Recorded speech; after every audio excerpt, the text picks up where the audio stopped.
Push that rock with Simpson math. Sick 'em bears.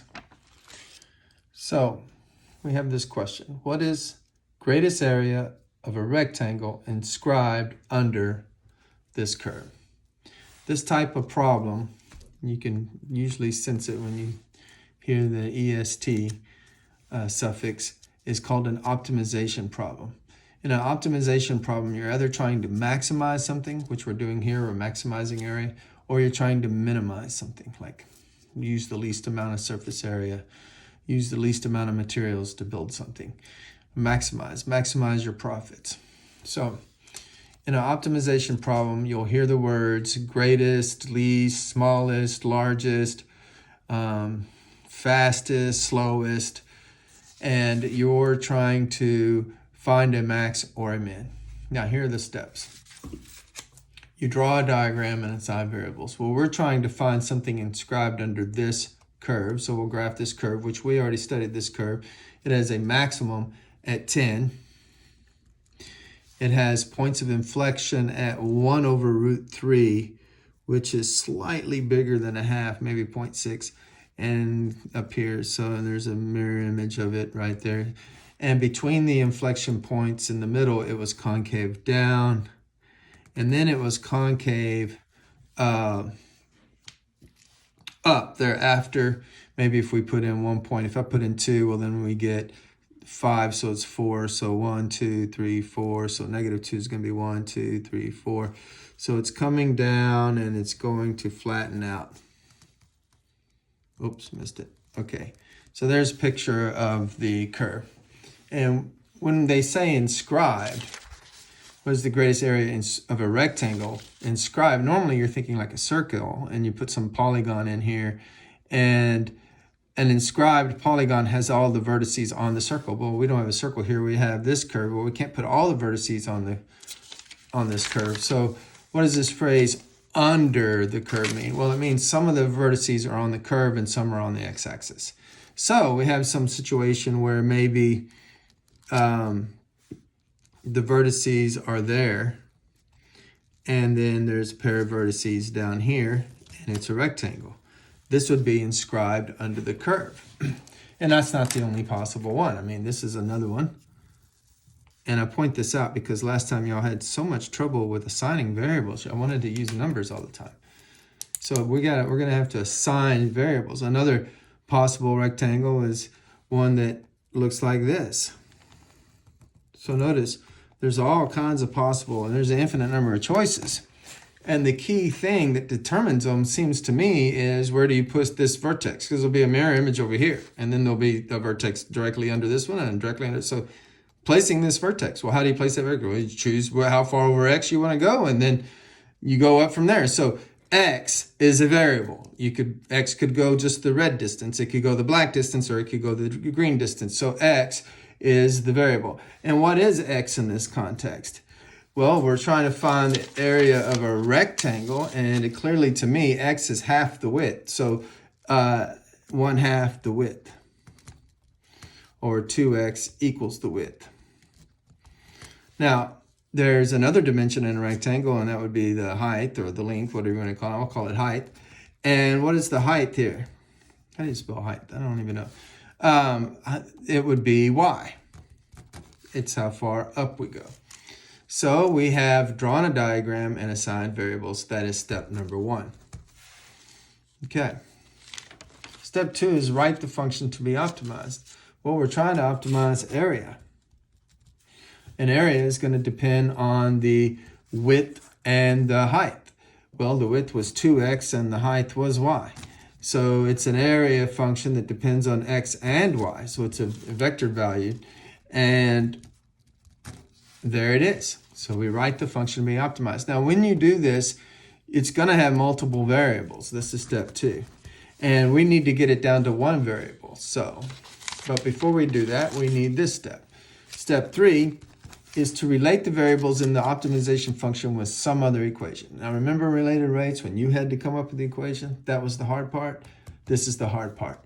But not on this one, because the other relationships given to us, look, we already have x and y related. Oh, so this one was easy because Sometimes they give you a relationship between x and y and use it. So this step was easy. Now we're ready to rewrite the optimization step. Step 4, rewrite the optimizing function with a single input variable. So what was our optimizing function?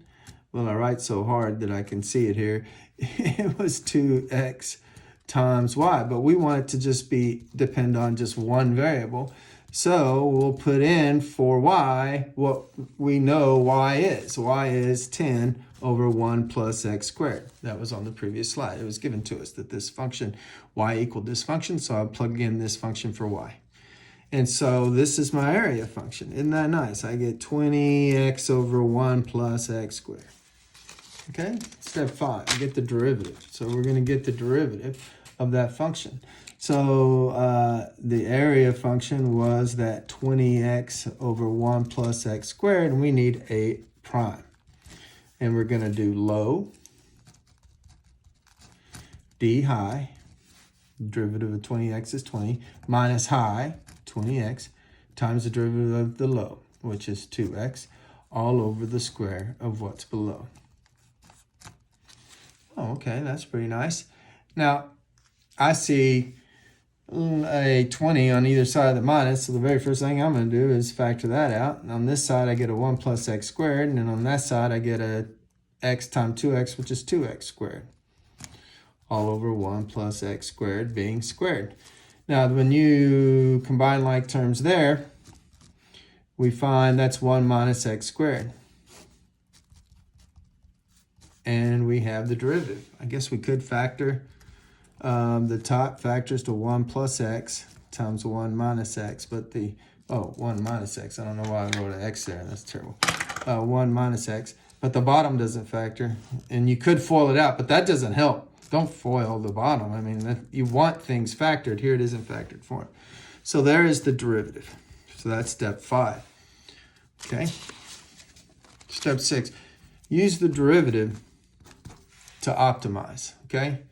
So our derivative, remember, was 20 times 1 plus x times 1 minus x, all over that bottom being squared.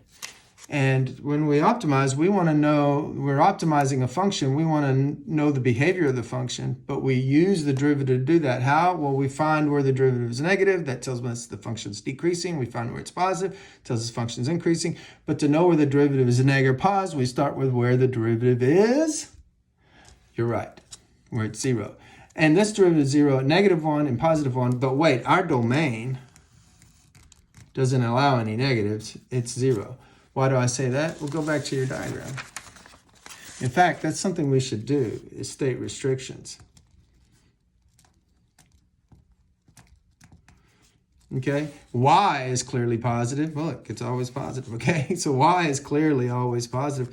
And so is x. I mean, there are x values this way, but we were choosing where to put this x, this vertex right here. We decided however far over we go, we'll have a vertex here, and if we have a vertex here, we have one here, and then we have a mirror image there, blah, blah, and it's all determined. So it was all determined by going to the right x. So our x had to be greater than 0. And now how far out could you go? Well, since this curve goes forever, and it's asymptotically close to 0, and in theory, you could go forever. So our domain is from 0 to infinity, so the only critical number that matters is this one. The critical number is x equals 1. We'll make this numerator 0. Remember, a fraction is equal to 0 if the numerator is 0. As long as the denominator is not. Well, this denominator is always positive. So 1 is our critical number. And we'll test the derivative at some value between 0 and 1. So I'll put in a half, and 1 minus a half is positive. 1 plus a half is positive. This down here is always positive. 20 is positive, so we get nothing but positive numbers. And multiply and divide, so we get positive. That means that the area starts off increasing.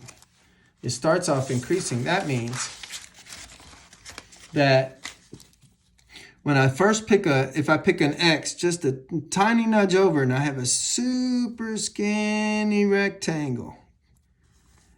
Okay, that's a kind of, whatever that area is. Then I nudge it over further more, it's gotten bigger. And then I nudge it over further more, it gets bigger. It's increasing at first. But what about when it gets to 1? the derivative is 0 there, so it's flattening out. Let's find out what happens on the other side. So let's put in 10. Well, 1 minus 10 is negative. That's a negative 9 times 11 times 20. This is negative up top. Divided by a positive, we get a negative. Oh, so on the other side of 1, the area starts decreasing. It starts decreasing. So once we get to 1,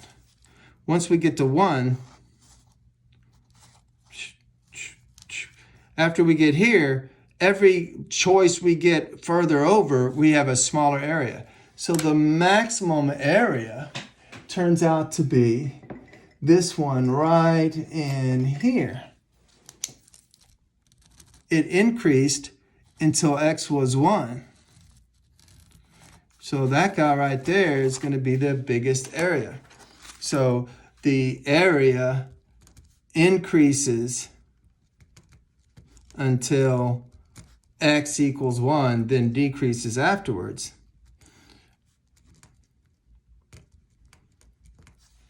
So that means it goes up and then it starts going down. So clearly the maximum is happening when x equals 1. Now, the last thing is to make sure you answer the question. And the question was, what is the largest area? Well, we have an area function. The area function was the, I think it was the 20x over 1 plus x squared. Yeah, that was our area function. And we said maximum occurs when x is 1. So you put in 1 and you get 20 times 1 is 20. And 1 squared is 1 plus 1 is 2. And so it's 10. So maximum area, I can't spell all of a sudden, is 10 square units. So, math made simple. It's some math.